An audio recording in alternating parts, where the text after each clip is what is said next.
President Donald Trump. Mr. President, welcome back. It's great to have you. I appreciate very much your joining me on 10/7, the anniversary of that horrible day. Right. That was a horrible day. Should have never happened. It would never have happened, guaranteed. Even Democrats admit it. I saw some congressman the other day said that wouldn't have happened. And whether we like it or not, the attack by Russia on Ukraine would not have happened. But it did happen, and it happened as bad as there was. It was just an incredible bad thing. And it'll get straightened out. It's been amazing to see what's happening now. But now, Mr. President, when we spoke in April, you said to me that Israel needed to win and win quickly. They are winning, but they're still fighting, and they're now fighting in Lebanon. Do you think Biden and Harris have been holding back Israel from winning? I do. I think everything they do is the opposite. In particular, him. Now, she's a dumber person than him, but he has the worst foreign policy of anybody in history, probably. You know what you do with him? I realized it the other day. He could be one of the greatest foreign policy presidents. All you do is listen to what he says and do the opposite. If you've done the opposite for 30 years with this poor guy, this poor, pathetic guy, if you've done the opposite for 30 years, you would have been successful. But he's never gotten it right. And, you know, I don't have to go back into the old secretaries of states and all the people that talk about Secretary Gates said that for 40 years. Now it's up to 45. Others, him and others did, everybody did. Everything is wrong. Everything is wrong. All you do is do whatever he said, don't get bin Laden. He said, yes, he did. Wrong that he's done. Now, Iran has rained ballistic missiles down on Israel twice, on April 13th and, of course, October 1. If Netanyahu told you when you're back in the White House and it happened again, I've got to hit I've got to hit Iran at X, Y, and Z sites, would you do what Biden did? Well, you can't hit this, you can't hit that. I mean, would you try and micromanage Israel? Well, first of all, he's the one, Biden is the one with her, and she was very much involved, that gave us the worst withdrawal in the history of withdrawals of any kind, and that's Afghanistan. That was the worst, most embarrassing day in the history of our country, and they were saying, do it this way. They took the soldiers out first, you know. We had a strong agreement, and if they didn't do the agreement, and they didn't, so what we would do is we'd hold them in abeyance, and we did numbers. They were perfect. But then when we were out, what he did, is incredible. He took the military out first, and you take them. Remember, I called a child up to the stage one time during a rally. A little kid, he was 5 or 6 years old. I said, I gave him the facts. I said, so would you take the military out first or last? Sir, I take the military out last. He was 5 years old.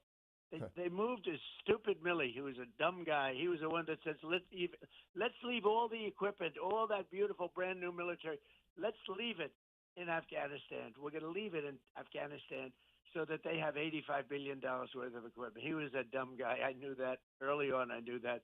So what you have to do with them is sort of listen to it, because you always have to listen to a president, and then you have to do whatever you want. Now, Bibi was held up a little bit because psychologically, you have a president.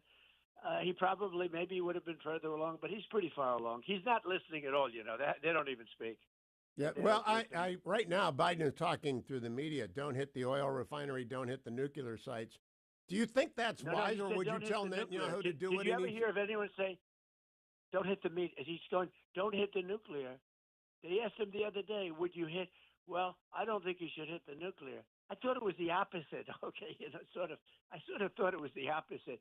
The nuclear is the biggest single problem the world has, not global warming, where the ocean will rise 1/8 of an inch in the next 500 years. You know, these people are crazy.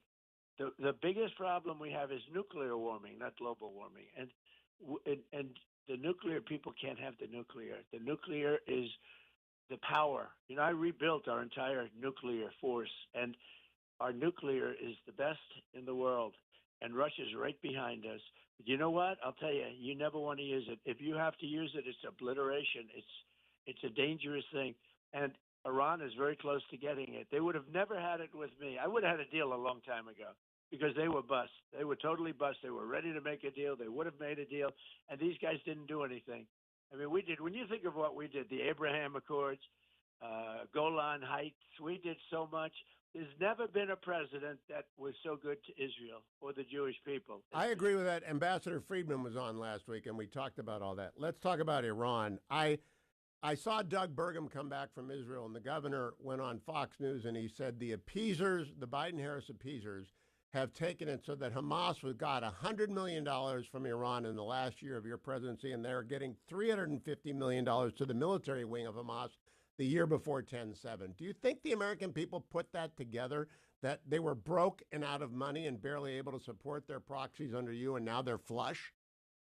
They were out of business. I had them out of business. I put, as you know, big sanctions on Iran. I told China, China was the biggest buyer. I said to President Xi directly, I said, look, we're friends. If you buy one barrel from Iran, one barrel, you don't do business with the U.S. anymore. We go cold turkey, which a lot of people would like to do anyway. And just one barrel, plus they're going to put big sanctions on anything that gets through, like 200%. And he said, I'll pass. He passed. Everybody passed. They did no business. They were broke. They had no money. And it was a big story. If you remember, in my fourth year, there was stories all over the place that incredibly, during Trump, there was no, we didn't have one terrorist attack. We had nothing. They had no money. They weren't giving any money because they had no money. They had to survive. And I would have made a fair deal with them. I only wanted one thing. You can't have a nuclear weapon. You cannot let them have a nuclear weapon. Now, if Israel hits their nuclear sites, will you apply? I dealt with Kim Jong-un, and he has nuclear weapons. And you tend to speak a little bit differently when they have nuclear weapons. Does that make sense to you? Yes, it does. Well, Nixon met with Mao, who's the greatest murderer of the 20th century, because they had nukes. He met with Brezhnev.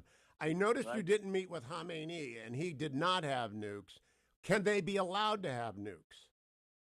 No, they can't have nukes. No, they can't have nukes. Nukes, if you would see the power of these weapons that I renovated and rebuilt at great cost, I rebuilt the whole military, and then they gave $85 billion of it away to the Taliban, to Afghanistan. Can you imagine? They gave $85 billion away. They gave everything. This is the worst group of people. These are the worst negotiators in the history. Yes, I agree. Every time somebody gets kidnapped, they give. You ever notice it's like $6 billion every time? If you catch a mountain climber, how about these kids? They go mountain climbing in Iran. They get caught. We pay $6 billion all the time. $6 billion. I paid nothing. I got 58 people out, and I paid nothing. I got tough ones out. I got people out from North Korea. That's a lot tougher, and I paid nothing. Mr. President, if Israel hits Iran and goes after the nuclear sites, will you applaud Israel and back them up? Well, you want to do what they want to do. Now, they may be making a deal with Iran right now, to be honest with you, because Iran's not looking so good. Iran is not looking like they looked 2 months ago, if you want to know the truth. They could be making a deal. They could be doing some very smart things right now. There are a lot of things they can do. But the nice thing is they're entitled to an attack, and nobody will be upset if they attack because they're entitled, because Iran hit them with 187 missiles. And by the way, how good is a shield? And the United States should have a shield. Amen. If and when I'm elected, we're going to have a shield that is going to be built in the United States. Despite what everyone says, that was our technology that does that. Now, let me turn to anti-Semitism in the United States. Your daughter is Jewish. Some of your grandchildren are Jewish. Your son-in-law is Jewish.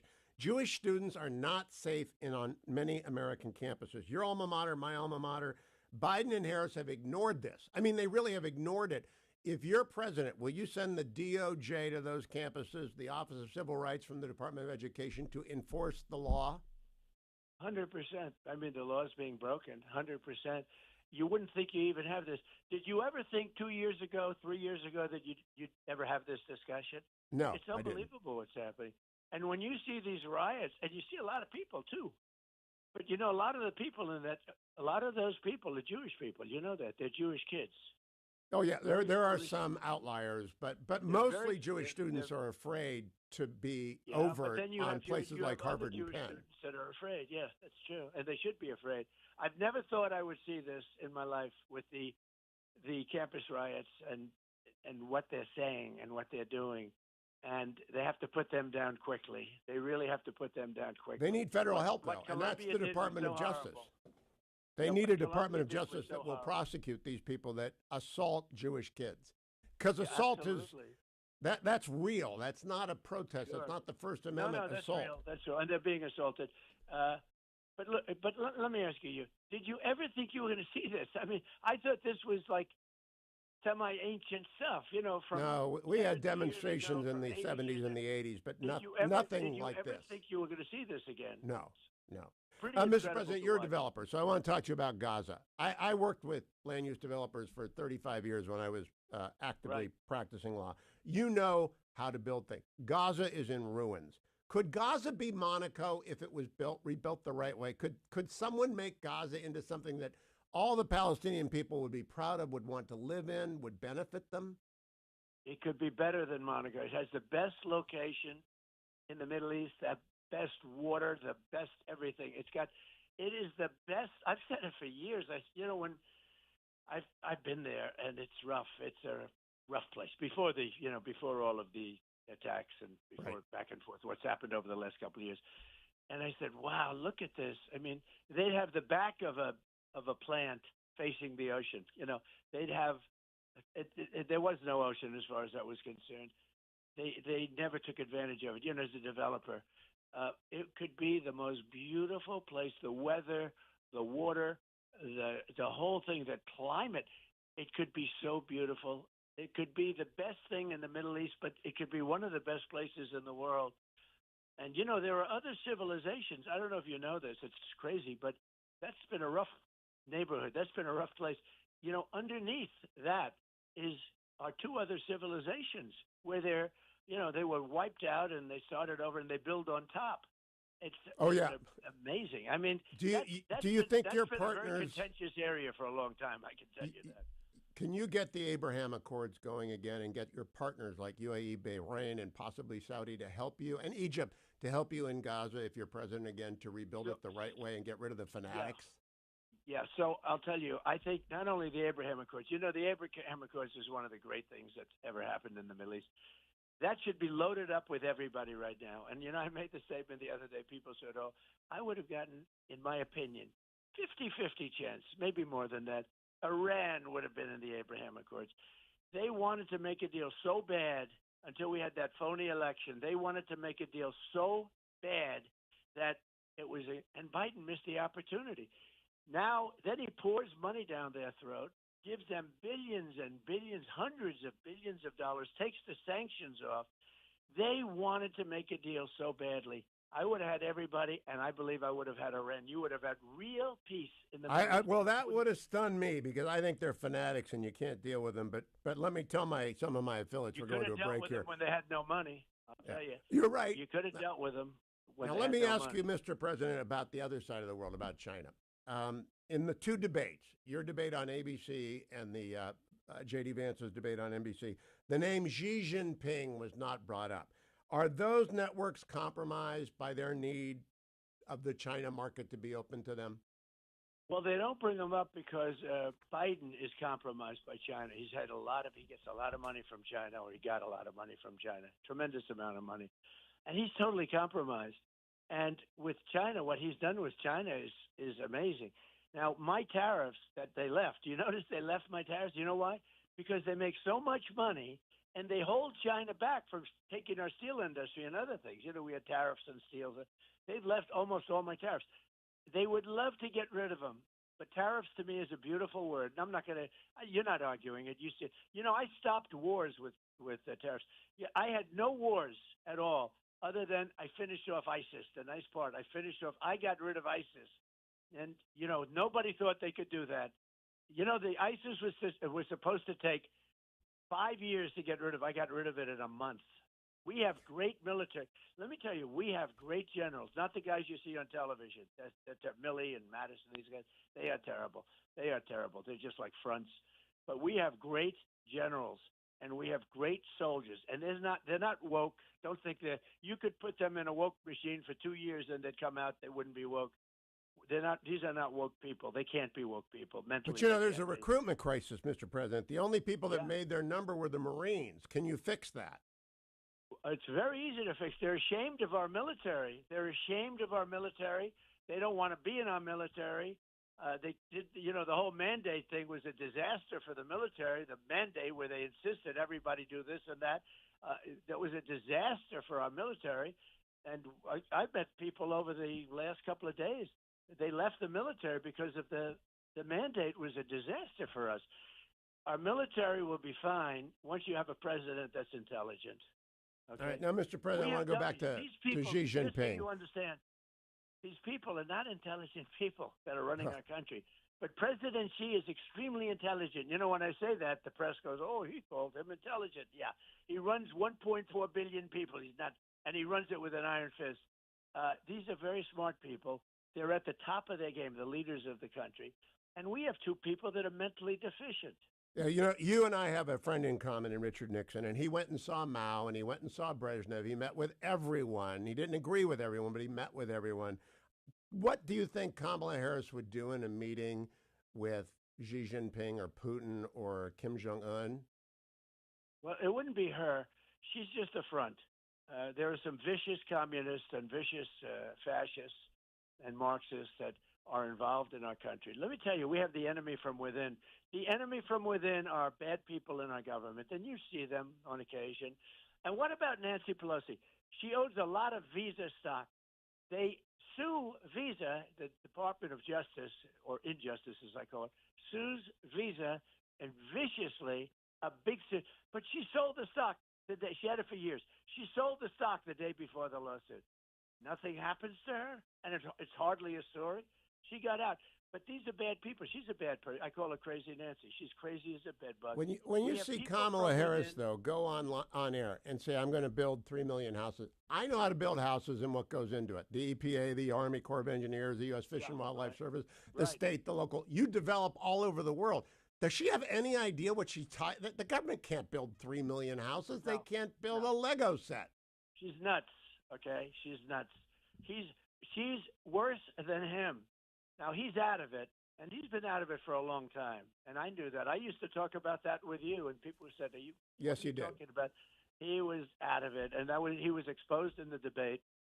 If I didn't have that debate, I'd probably be running against him. But I actually think that maybe he would have been tougher than her because they're starting to find out that she's mentally deficient now.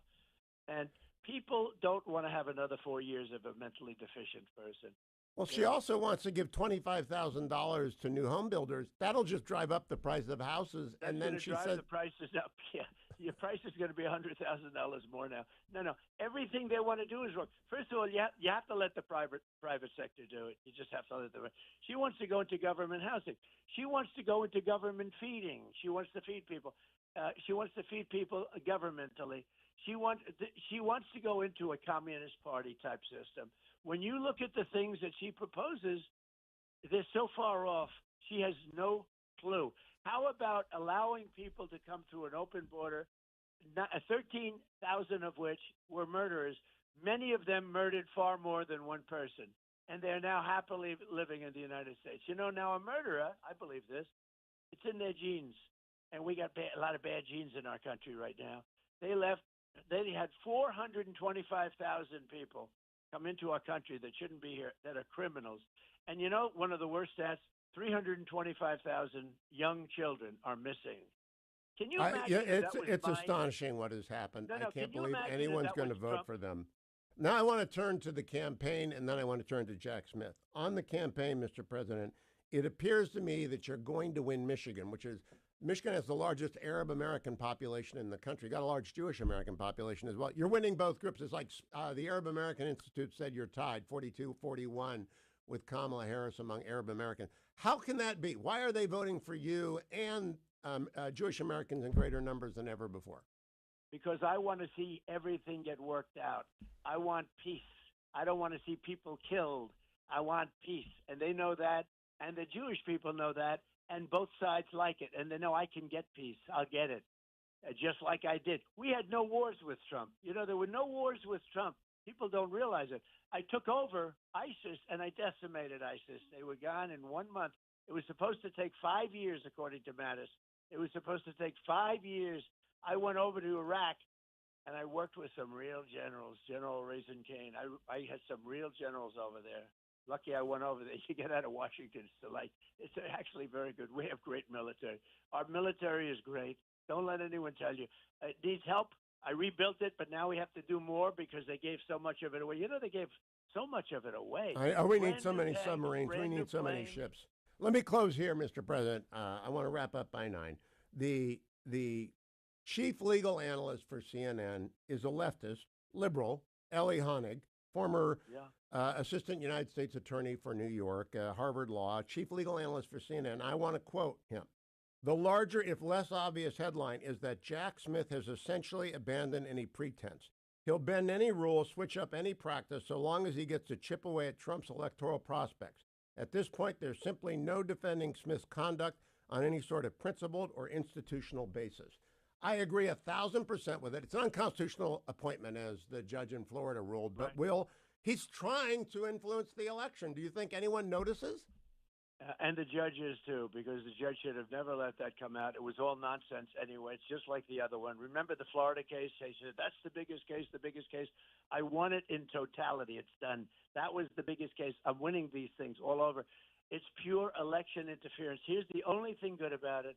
The public really gets it. My question was, will they get it? They have weaponized the Justice Department, never done before in this country. It's done in third world countries and banana republics. They've weaponized the Justice Department, and the public gets it. And the Supreme Court got it, too. Thank goodness. The Supreme Court. Well, if you would, last time you were on, you said you were going to put out a list of maybe Supreme Court justices and maybe your national security team. Do you have someone in mind for Attorney General? Because DOJ is on its back. The FBI is on its back, and they're great men and women in both places, but they need leadership at every level. Well, first of all, if you did a poll in the FBI, I'm at 97%. But that one little flaw I'm not doing too well at. But the agents, they love Trump. They love me so much. They want me back so much. They want to straighten out everything, and we're going to get it straightened out. Look, this is a corrupt administration, the most corrupt administration in history. They're also incompetent. They're grossly incompetent. I mean, when you see Tucker, when you see this, think of this. Hunter Biden is getting $500,000 for a painting. And he sold many of them for $500,000. You know, when that one came up, I said, that's too far. Your famous Where's Hunter? He's selling paintings. That one's too far. That one they can't get away with. They got away with it. Getting $500,000 a painting he never painted before. And he doesn't even do it. He has other people paint them. The whole thing is, this is the most corrupt administration. Do you remember in the debate with him, the original, when I had that lowlife Chris Wallace doing it? And I said, why is he getting $3.5 million from the mayor of Moscow's wife? Why? And Chris Wallace wouldn't let me, and he couldn't answer the question. Chris Wallace stepped in and said, well, we're not going to be talking about that. 3 months later, it became a big deal. You know, they were asking the same thing. Well, they closed it out in time. Let me close with Pennsylvania. We're on in Scranton and Philly. We're on in Pittsburgh. We're on in Erie. I want to focus on Pennsylvania. Kamala Harris wants to pretend that she's in favor of fracking. I don't believe her. Fracking depends upon the EPA, the Army Corps of Engineers, the U.S. Fish and Wildlife Service. She will shut it down quietly. She'll smother it to death. Do you think Pennsylvanians believe her? I think they don't believe anything she says. Everything she says is a liar. You know, it's a total lie. Look, she had one thing in her resume. It was a big deal. You know, I talk about it a lot because it's so simple for people to understand. I worked at McDonald's, she said. I worked there. Oh, it was so hard. It was so this. I worked there for so long. It was so terrible. She worked over the French fries. Okay, it was so terrible. The heat was so. She never worked there. Okay, that was one of many lies. Now that was a sort of a, you know, it's bigger a lie than people think. What I like is it's so simple to understand. You know, a lot of her lies, you know, they go around. Although she doesn't lie in a complicated way because her mind doesn't work that way. She's not a smart person. She's a low IQ individual, and this country can't have a low IQ person doing this for another 4 years. We had it for 4 years with him. We can't have a low IQ person. She's a stupid person. We can't have a stupid person as our president. There will be no fracking in Pennsylvania 100%. They'll keep the electric car mandate, which is the dumbest thing anyone's ever heard. All of the things that they want to do, but the worst of all that they're going to keep, well, we'll end up in World War III. Okay, that's probably Would you please name your national security team like Grinnell and O'Brien and Cotton? A lot of the people that you like are going to be there, okay? And I can name all the people that you like, and I like the same people. So you'll have those people, and you'll have more. And the beauty is what I gone through, and I had a lot of great people. Lighthizer, I had so many great people. Oh, Ashtabula. Some of the bad ones, it's nice. I know who they are. I know the good ones, the smart ones. I know the dummies. I know the weak ones. I know the people. When I got there, remember, I was a developer from New York. I took a crash course, and I have great people. We have great Last people. question, Mr. President. A guest earlier told me today you're going to New York, to Brooklyn, to the Rebbe's funeral place. Congratulations. Very smart move on 10/7. It's a somber day. Do you think Israel will recover fully? I think Israel will recover and maybe recover much stronger than the past. I think what they've done with the pagers, I mean, the pagers, did you ever hear anything like that? But with the walkie-talkies and pagers and all of the different things, I mean, I think they've shown a level of warfare that's been pretty amazing. Whether you're for them or not for them, it's been amazing. Israel would be good.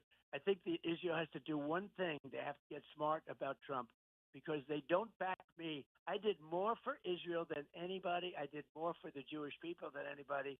And it's not a reciprocal, as I say. Not reciprocal. I think your numbers are rising with Jewish Americans. They may not say it out loud, but I think they're rising, Mr. President. But we should have 100%, and I'll never hit that, but we should have 100%. But it's been an honor talking to you. You're a real professional. You really are. Thank you, Donald Trump. Keep coming back after you're president again. Good to talk to you. I will, 100%. Thank you, sir. Thank you.